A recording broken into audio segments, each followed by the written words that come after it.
Welcome to the Organizational Transformation Kung Fu Podcast with your hosts, Sandi and Jennifer Long. Hi, hello, it's Jen Long, Master Coach from Management Possible, here with Master Coach Sandi from Satori Consulting in Toronto, Canada. And we are here for another fun-filled episode of Organizational Transformation Kung Fu, or OT Kung Fu as we like to call it, because it takes practice and it takes discipline and it takes time for you to transform your organization. And so today's episode is all about a big quandary we're all having. Mm-hmm. But before we get into that, the challenge of the hybrid workplace, I want to say hi to my friend Sandi in Canada. Hey, how's Jen. it going up there? Oh my gosh, beautiful sunny day in this beautiful summer of COVID lockdown. Still. Canadians are still in lockdown. Yeah. We take longer than most, apparently. But yes, we get there. Good. Yeah. So, we thought we'd tackle the decision making and the strategizing that a lot of our clients are currently in the middle of around what are we going to do about going back to work, and what does going back to work look like, and how do we really think about the hybrid workplace, and what does that really mean, and what does that mean for us as leaders? What do we have to do different? That kind of stuff. And it's on everybody's mind. It's on everybody's mind. It really is. And I'm kind of at awe at how different organizations are tackling it. And so I think it's a great topic for us to tackle today and share what we're seeing and share what we think people need to be doing and considering as they work through this challenge. Right. And there is no shortage of information out there. There's a lot of people talking. This conversation is everywhere, right? It is. In preparation, we were kind of looking around and reading up and talking to folks and whatnot. And it sort of feels like there's kind of four big areas relative to this challenge that I was thinking, right? Mm-hmm. That kind of frame up. And so I think one of the first ones is that this whole going back to work and this hybrid thing is a challenge, but it's really an opportunity for companies to rethink how they want to structure their culture, right? What kind of culture, they get to remake it in a way. So this is like an opportunity that so many leaders never, ever get, because you get to restart. You almost, it's like a do-over. It's a clean slate, right? Yeah. All the things that we thought that were true and had to be have just been evaporated. So it's a huge opportunity, right? For those who want to take advantage. That you're like, why is that still a thing? It's right. Yeah. Now's the time. Like, get rid of it. Get rid of the policies that don't work. Get rid of things that don't, that aren't serving, because there's a lot of stuff that's just no longer true. Yes. Right. So what are we holding in place that shouldn't be there anymore? So that's one piece of it. Another piece of it is the idea of going back to work. And I think what you really have to understand is you're never going back. And you're never going back. Figuratively. Right? You're never going back to the same thing. It's not going to be the same, because no one is the same. Mm-hmm. We are all thinking differently about work. We are all feeling differently about what's important. Mm-hmm. And so just by virtue of the fact that we've changed as people, how we think about work and what work needs to be for us and what's going to create meaning or what have you, all that stuff is shifted. So while some people are like 100% back to work, it's just because you're returning to a building. It's not because it's the same environment. Work and home have collided in a way that nobody ever thought they would. And I don't think you can go back from that. The separation is no longer there. Right. Exactly. The third thing, right? So if you're not going back, the third thing is this is a big balancing act between the short term and the long term in terms of how you're leading, right? Mm-hmm. What are the short-term decisions that have to get made? What are the long-term decisions that have to get made? And what's that balance so that you're setting yourself up for the long term without shooting yourself in the foot or making it hard? And I think that's really from a coaching's perspective, leaders are really struggling with that short-term, long-term. What are we doing in regards to that? Mm-hmm. And then the fourth thing I was thinking is that this is really I don't know, like a test of how you're, and a clarification. Maybe you're really sort of clearing the philosophy and approach and of standing in the values of your organization, right? It's really kind of asking you, because you're making these long-term decisions about what's important, and really putting a test to the values, because you can't sell a workforce. This is a dialogue. And so it's a dialogue not only between with the leaders and the organization, but with the workforce, right? Mm-hmm. And in that conversation, you have to get real about what's important to you and how you want to look at your opportunities, right? And we had a brief pregame on what's going to be happening with employees, right, Mm-hmm. going Mm-hmm. forward. So those are That's my a thoughts. that's a lot to cover in our quick little podcast that we're going to be doing. But let's talk about it. Let's talk about this opportunity to reshape your organization, and how employees should embrace this, and then perhaps what they should be doing first in order to consider what the possibilities are versus what was. Right. What are the questions that are important for the employee? What's the dialogue? How are you starting the dialogue, and how are you conducting the dialogue? Or Yeah. are you even having Are you one? Or having the dialogue? right? Or are you just sitting in a room of leaders going, and what do we want to do? What do we want to do? Well, what are you actually seeing? Because I'm seeing a lot of that. A group of 4 or 5 people that are making the decision for the whole entire organization without engaging with the rest of them. I'm seeing a little bit of both. I'm seeing some organizations who are very top down, who are like, here's what we're going to do. And they're still living in a little bit of that crisis management, right? They're like, okay, now we push through that. Let's just push through this next thing, because that seemed to work just fine. But I'm also seeing organizations who are really tapping into their Mm-hmm. workers, doing a lot of tiny pulsing, a lot of surveying, a lot of tell us what you think, tell us how you feel about this, right? Mm-hmm. To get a sense of what is the temperature. And especially, I think the companies that I work with that are a lot more um, on point with the employee experience as a whole, right? Yeah. What are they struggling with as a remote? What are they struggling with when they think about coming back, right? Are Mm-hmm. there fears and anxieties still relative to, because it seems like the never ending COVID as it morphs into its next iteration, Whatever that might be.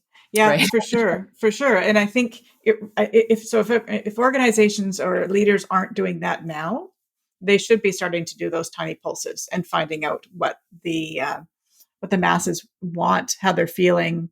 Hmm. That whole notion of what employees are feeling has become so paramount to this, right? As opposed to before, it was, well, tell them what to do.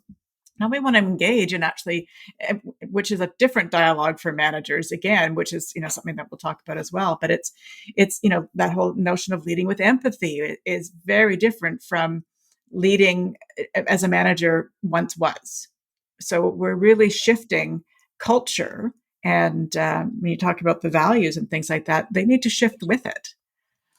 Right, right. So there was a piece that we found that went into some skills around empathy and flexibility as Mm. being really the number one skills that you got to lean into if you're going to lead and manage effectively through this. And we are so accustomed to, especially in the United States, that empathy, there's a department for that if you've got health and well-being problems, we're not going to talk about that. No, you go We're over just that going to corner. refer you to these people over here, and they'll talk to you about that. And they're not in the corner, they're actually in another building because it's your You're right. benefits provider or something like Exactly. that. It's That probably soft some stuff. third party. But that, really the conversation starts there. It Hmm. starts with that, right? Yeah. And um how do you really allow people to be forthcoming? I thought some of the articles we were reading, where they had captured some of the chats between people, their little text chats that they were admitting to their teammates, I don't really feel comfortable saying that I'm not comfortable coming back, Hmm. right? Because that's out there. Well, that's right. And that would have been the typical water cooler talk back in the Mhm. office, right? And you're not always in tune to that. But it's even almost gone underground even further because there's nobody hearing the chatter because it's an online chat now, perhaps, right? And Yeah. so having that pulse on it is incredibly important. But I think the skills of our managers to ask those questions without feeling like they're being invasive, without feeling like they can't go there because what if somebody's uncomfortable sharing? uh, that really needs to be shored up. And so from a leading from manager perspective, the training that we need to give our managers now to help them shift quickly into this notion of flexibility and this notion of empathy, um, I think is probably something that leaders need to think about. Well, it's not probably, it is something that leaders need to shift into now. Right. It's a practice you have to start to get into, and it makes some people uncomfortable. Some leaders have a natural Sure. tack here, right? And so it's really the ones who are struggling with I'm not comfortable because as we sort of alluded to earlier, and maybe you can talk a little bit more about this, Sandy, is this whole like blurring of personal and work, Mhm. because the conversation isn't just how are you feeling. The conversation is how are you feeling about staying at home permanently. Mhm. What does that do to your life, right? Yeah. And it's not just a question of what does it do to my role, it's what does it do to my life, what's going on in my life, and how much of my life do I need to share with my employer Mhm. to be able to have a reasonable conversation about why I'm for or against or trepidatious or excited about what the opportunity is. Yeah, I think it's interesting because this whole COVID thing has thrust us into this. Everybody sees in everybody's homes now, the kids running behind us, dogs barking, all that sort of stuff that's happening. That's become acceptable. That wasn't acceptable at one time.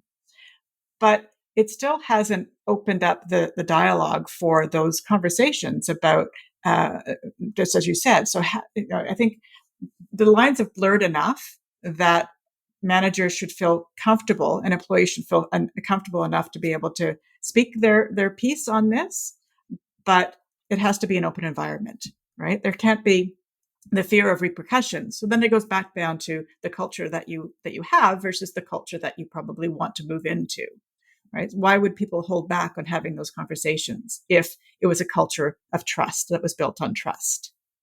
Right, right. I mean, and that's what I'm saying. It's testing you on trust. It's Yeah. testing you on openness and transparency and all of that kind of stuff. Mhm. Um, the other thing that came up was this whole idea of how did you frame it? Fair versus Oh, equal. equal. Talk Yeah. about that. Yeah, so fair isn't always equal, and I think we grow up thinking that if we're equal, and I think about my family or many families around me. So if I give everybody $100 at Christmas, it's equal, right? And that's great, but that's not always fair because maybe somebody needed $150, right, and somebody only needed 75. And you think about employees, the same thing. So when even the 100% workplace, 100% everybody at the workplace wasn't always fair because you'd have people that traveled for 2 hours to work and the people that lived around the corner. So the Right, gas money that they spent and things like that. So sure, it was equal because you were all there, but it wasn't necessarily fair. Same thing with right, work from home, 100%, right? The poor woman who's got a stay-at-home husband who's looking after three children and they're screaming in the background and they got the dog versus the person that has a cat, right? It's right. Those young equal single but not people who are like fair. totally set up with the Wi-Fi and have a great environment and no distractions. Yeah, yeah. People that live urban versus rural and their access to technology, it's not Right, always equal, right? So right, when you're thinking through what this is going to look like, you've got to think about, what's fair and equitable, but not equal. right. I think equals is just it's it plays into a power thing as well, right? So there's Yeah. this view and perspective and bias that's going to come or that exists, right? And if you are somebody who is working in the office versus working remote, are you just because you're there, do you get more opportunity? Sure. Do you get the best resources? Are you're Right. seen more, so you're invited to more things, more projects, more, whatever. Right. And I think that's a reality. Completely. And so then, and that out of sight, out of mind, Mm. that's a thing, right? As humans, if we can't see it, it doesn't exist. And that's what happens when I clean my desk is things go away. I never see them, and therefore they don't exist. But from like teammates, people who were quintessential players, it's suddenly just because they're not there, they don't carry the kind of weight, they don't carry the kind of insight, or we just assume that because they just haven't been in all the conversations because they haven't been there. Right, right. And so something that's real that organizations are going to have to think through. So how do you create a level playing field Mhm. when people aren't always being seen at the same cadence and the same level and Well, same right. same collaboration? Yeah. So, I mean, this inclusiveness, right? There's Hmm. a value that we're all going to get tested on. Hmm. How inclusive are we? And are we creating processes of inclusiveness if we're going to do this hybrid thing? And what does that really look like? Hmm. So that I don't worry about it if I'm remote, that I'm being overlooked or forgotten about just because I'm not in the hall. Right, right. So it really goes back to testing the managers as leaders and how much how much they're bringing back of their team to the greater organization. So my team is doing this, or this particular person is doing that, and somebody's always going to bat for their team. Right. So in thinking about the conversations and the client work, how many how many people have you talked to that have some level of burnout? Oh, tons, 100%. tons. If I hear one more person say, "I am just so done," like I am tired, I'm exhausted, I'm working more, all those sort of pieces, people are exhausted. Right? And so it always begs the question, so why do we think we want to do this permanently? Yeah, I know. I know. I think it sounds like a great idea. And, Shopify out in here in Canada, big company, they've just said they're going to go 100% remote. Yeah. And it's a big shift, right? Because they had lots of people in lots of big offices across Canada. And I don't know, long term. So you talk about short term versus long term decisions. Maybe testing first might be, the wisest thing to do. And I've heard different things from Shopify that some have said that they're testing it for 3 months. Other things have said no, they're actually doing it completely. So I'm not sure exactly where they sit, but Yeah, right. And so there go your communications right there. How clear do you need to be about how you're doing this if people aren't freaking out and the rumor mill doesn't start for you and everybody just jumps ship and finds another job because they that's right. thought this was going to happen? Yeah, yeah. Which Yeah. is another thing that's going to happen, but we'll get there. Talk about that. There's so much happening in this space, but yeah, burnout is a huge thing, and Well, yeah, because I think managers are just getting if you haven't got a lot of I mean, maybe we were going to talk about skills at the end, but this kind of goes to, the skills that you weren't used to using that you've had to use, the ones you've had to acquire, the what you have to exercise on a daily basis in ways that you've never had to do, right? That holding of space, mhm, that checking in, that over communicating, all the energy that kind of goes into that, right? That's part of it. But it's also um the distractions and the other stuff that's going on because your life is blurring into your workspace, right? mhm, And whatever that's bringing or not bringing, right? Maybe it's the disconnectedness and the isolation and the apathy that can generate when you just for so many months you're pushing outside your own comfort zone. You yeah, don't feel like you've mastered it. You don't, and because you're not sure it's permanent, the I don't know when it's going to end thing, mhm, there's mhm. no, in 2 months, this is going to happen, in 3 months, Yep, right? that's right. Which is part of that change process, which is knowing exactly when things are going to happen, and people are What still in this state of phase are we in? flux, right? Yeah. Yeah, yeah. No, I know. I've had so many people that are so sick of the same four walls, and they're distressed because of that. And so, how do you deal with that in a hybrid or in a work environment, 100% work environment from home, when people don't have still don't have the right desk setups, and things Right. like that. So that whole ergonomic piece plays a big piece in it too going forward, right? We're really going to Well, have to be, who's buying your desk?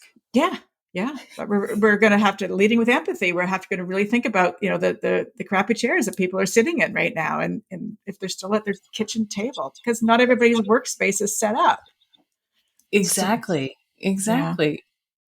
Hmm. It's this. It's. I think it's the death by a thousand paper cuts. Right. It's all the little small things of, in the office you had ergonomic chairs and air conditioning and Yeah. all of these Something you things. don't have. something something I don't have when I'm not in the office. Yeah. Um, it makes a difference Yeah. on how much energy you can put into something, and I think this is also pushing on the flexibility thing, right? So while you have to be empathetic, how flexible, and that lends in, if you're always flexing around everybody's special situations, that can be exhausting, Hmm. because I can only work so many hours in the morning and then I've got to do the rest of the hours in the afternoon because I've got to do the online school, Hmm. or I'm in four walls. And for my mental health, I really find that it's best if I take like a 30-minute walk to get outside, right? So people are trying to do coping things. And so the coping strategies are all mixed in the work hours Right. as well, which Yeah. impacts how people It, see how you work. it does. And it really begs the question of employers going forward, even in the hybrid or whatever work environment they choose, is what's going to be acceptable and what's not. So right now it's acceptable for most because they have to allow kids to do remote school from home, right? Mhm. And so you have to leave to do it, or and meetings are interrupted because little Sally couldn't get onto this machine yet again, and is that going to be acceptable going forward? Right? Once we get out of the pandemic and we kind of go back to a new normal, is helping your kids in the middle of the day an acceptable uh, thing in your work environment? Maybe, maybe not. They won't be on online anymore, but they may still have toddlers at home. Right. Maybe we don't send them to daycare as much. So all those pieces really need to be considered when considering what solution works for your organization. Right. Because this could be, and this is how we got to the, oh my God, this could be a big talent purge in ways Hmm. that companies aren't expecting, right? They can put together what they think is a good, meaningful, purposeful strategy for their organization and yet still lose some critical talent because, I wanted to be there 100% and that's not on the table for me anymore. Yeah, yeah, Or I, I wanted 100% remote and I have to go back and that's not on the table. yeah. And we're already seeing that. We're seeing. I have one company I worked with last week on a strat plan, and they've already lost 4 people in the last couple of months because of 100% work remotely. And the thought pattern was it was going to be the young people that wanted to work remote. But these are not the young people. The young people actually want to go into an office. The new grads, they want to experience that in office Yeah. feeling. And it's the older people that are saying, I don't want to commute anymore. I've been doing that for 20 years. I don't want to do it anymore. I'm going to go next door. Yeah. I've been trying to get you guys to do remote work forever. And now I finally got it. Yeah. Yeah. So there's going to be a huge shift and upheaval of key talent, I think, unless you can get your strategy right. Right. Right. And that's why I think this whole test of your values, because you're testing your own values as a worker, saying what's really, really important to me. And while this has definitely impacted women by and large way more, Sure. that's, women who are saying, look, it's way more. Now that I understand what my children's education is all about, because I've been forced into it in a way I never thought I would be. Um, that's more important to me now. I mean, I think there's just seismic shifts in Hmm. in what we see as what's doable for Yeah. ourselves, and then how that impacts what then becomes doable for business. Hmm. Hmm. And people, I think, are in an interesting way putting themselves in positions to really make better decisions for themselves. Yeah. Which is, I think, that a good byproduct of all of this Right. nonsense of the pandemic, because people have really, I think, taken stock in what's important to them. The values that we talk about so much, like the personal values that people kind of always knew were there, they've come to light more and more, and they're able to stand in them, I think, a little bit more than before. It's just whether workplaces will allow that to continue and those values to be important values. Right? It goes Yeah, back I to mean, because value it's alignment. it is an alignment, right? So it's do I is what I'm doing every day more important than what I know I'm going to miss out on that I've Mhm. now been put into? And those are hard questions, Yeah, right? Especially when you got to make ends meet. Hard exactly. questions. Yeah, yeah. But employers need to step up and have those conversations. Right. Right. And that goes back into the leading skills, right? The um I was just telling Sandy about this Kuzes and Posner leading the leadership challenge thing, and one of the things that's resonating for me right now is this encourage the heart, because that whole practice of supporting people and developing people and helping create meaning with them, um, to to get them behind the organization and whatnot. Those are some critical conversations and a skill that I think leaders are going to really have to live in a Hmm. hard way to be able to make the best short-term decisions, and then the best long-term vision, because they'll have a real good sense of what my people really care about right now and what my people really care about moving forward relative to their commitment to this business. Yeah, yeah. Well, even I think about our future leader program that we run. Leading with empathy was not part of one of the topics in it, and we've shifted it around because that's become a critical skill that leaders need to know now on how to do it. Mhm. Coaching differently, right? So we're not coaching to outcomes. We're not coaching to like the widget, Yeah. but really having those deep conversations with people about what's holding them back and how they could do things differently, and giving them the space to do things differently is are all the shifts that managers are going to and leaders are going to have to make. My fear is a little bit that these are big shifts. We're not talking about little skill shifts, Right. and because they haven't been part of curriculum and leadership training forever, that we're going to have very few people that are actually skilled in it. Some people that are skilled in it just innately, Yeah. but not everybody is. And Right. so, are we going to really struggle 2 years from now when, kind of the shit hits the fan because we haven't had those skills and we're trying to, figure it out as we go, as opposed to hit the ground running, having the skills? Like, I wonder what 2 years is going to look like from now. Yeah. Yeah. And I think it's going to be really too early to tell. I think it's going to be a couple of years of working in these kind of environments to really get a good sense Hmm. of who had a winning strategy and who didn't. Yeah. And Yeah. where did people gravitate to, and where did it all fall off the rails? Hmm. Hmm. And so it's it's a little bit of the blind leading the blind. It is, but it really goes back to strategy, right? And getting clear on um, what you will do, what you won't do, where you want to get to, and peeling back the onion to say, if this is where I need to get to, these are all the layers of it and the complexity of it, and spending some time there. Like this is Yeah. not just like as we said before, four people in a room making a decision and throwing it against the wall.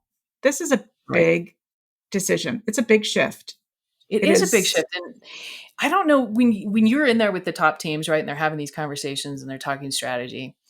Um, One of the surprising things that it's come up to me in one-on-ones that they're not sharing with each other is guilt.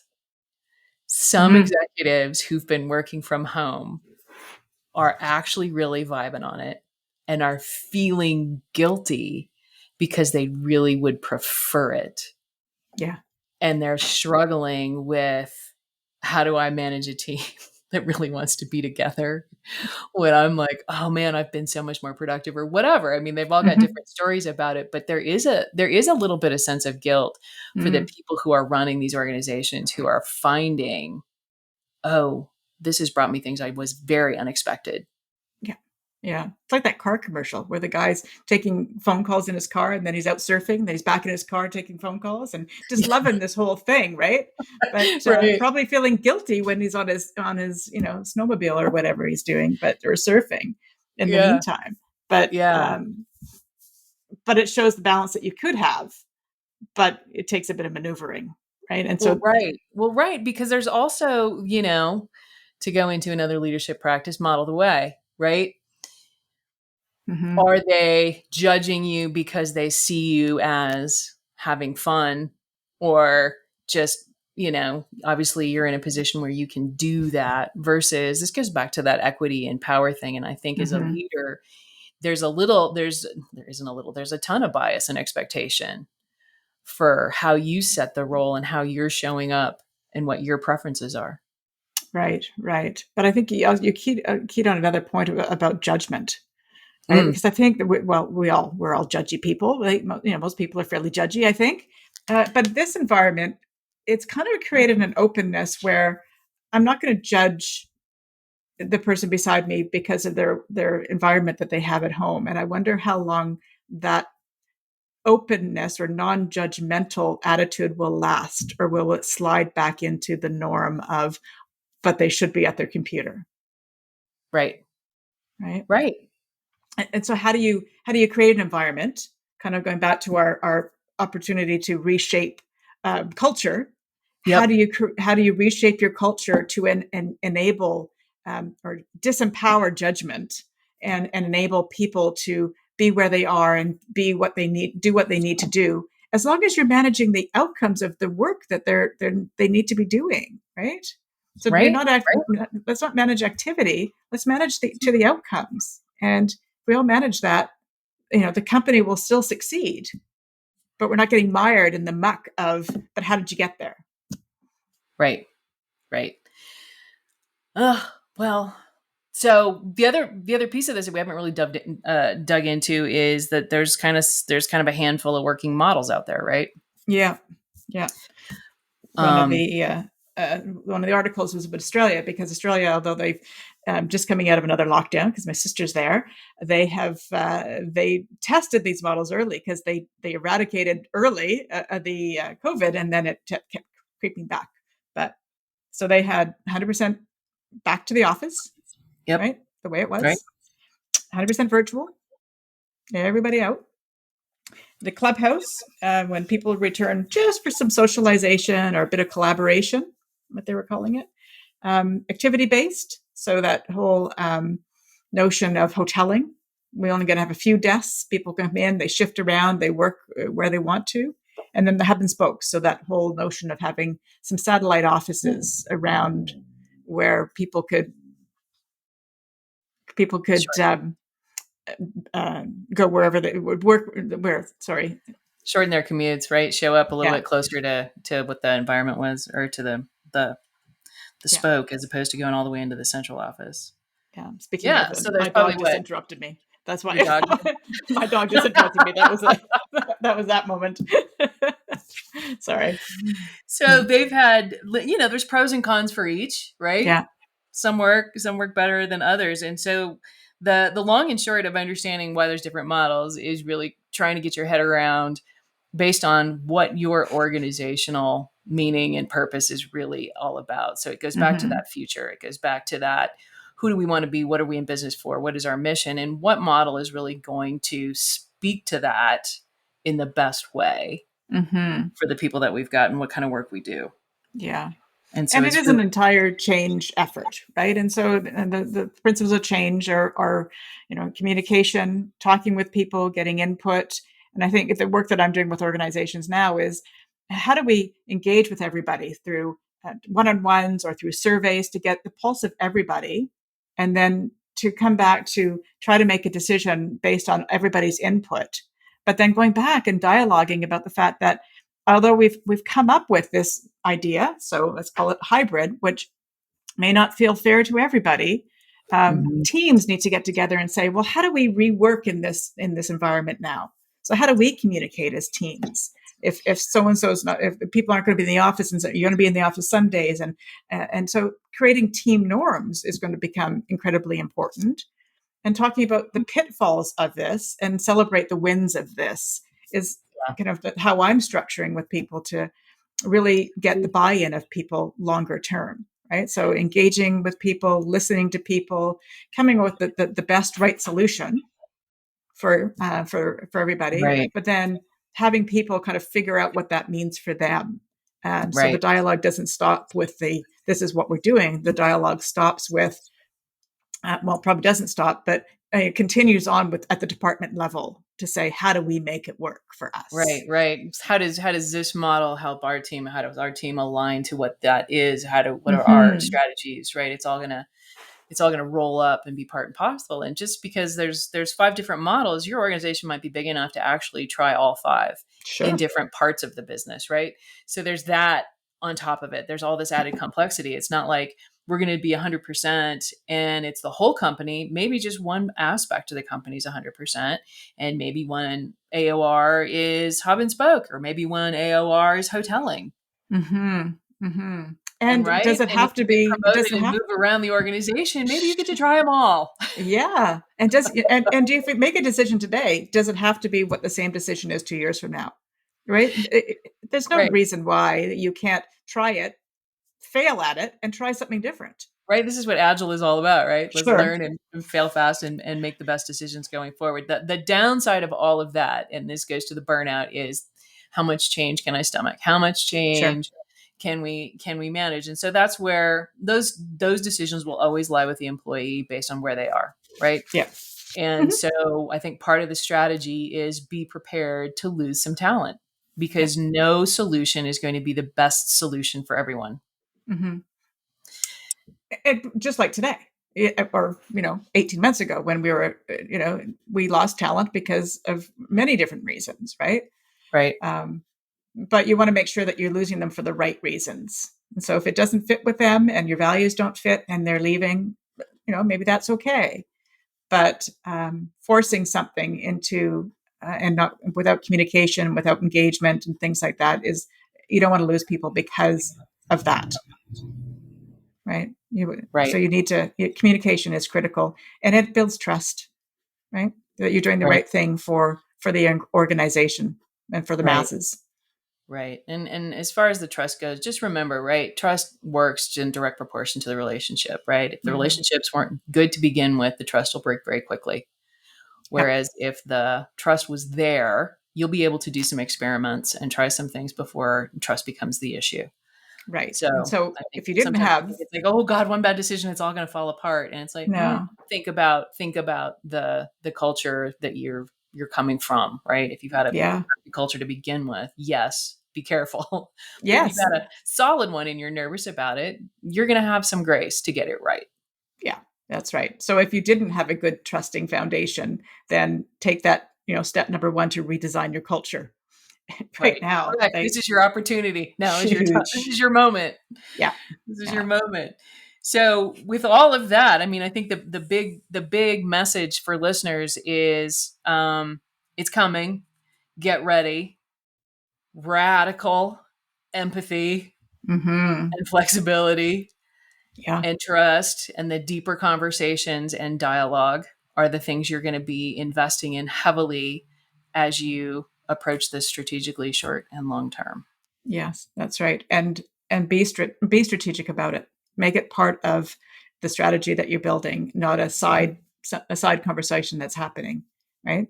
Alignment is critical. We know that people are, when they have a clear line of sight to the strategy, that they're more happy in their employment, in their jobs. So, have that dialogue, create that alignment, create Right. that flexibility. I love that radical empathy. Radical Like, I think empathy. that's huge. And for goodness sakes, please lean into vision. Don't just solve the problem, Mm-hmm. Nice way right? to This end, is a Jen. vision moment. Yeah, it is. It is. And we wish you all luck in whichever model you choose or dabble in or try. And we'd like And to hear from you. we would. And if you've got comments of, like, if there's models, if you're listening to this in the comment section, put something in there. Tell us what you're doing. Tell us what are the ideas? What have you learned from this? If you're one of these leaders who's in the middle of this, share what you know, because I think let's all learn fast from each other. because this is something from a leader perspective, new opportunities that so many leaders have never ever had and probably will never have again in terms of being able to build their cultures. Absolutely. It's Let's a huge hope, God, right? clean slate. No more Clean slate. fees. Right. Awesome. All right. Well, that was great, Jen. That's it for us. Thank you, everyone, for listening. Like us, comment, share it with your friends, and please give us feedback. We'd love to know what your thoughts are about what we're doing. All right. Thanks so much. Stay safe. Bye. Bye. Thank you for listening, and please visit Sandy's website at satoriconsultinginc.ca. That's SATORI consultinginc.ca, and Jen's website at managementpossible.com. Thanks again.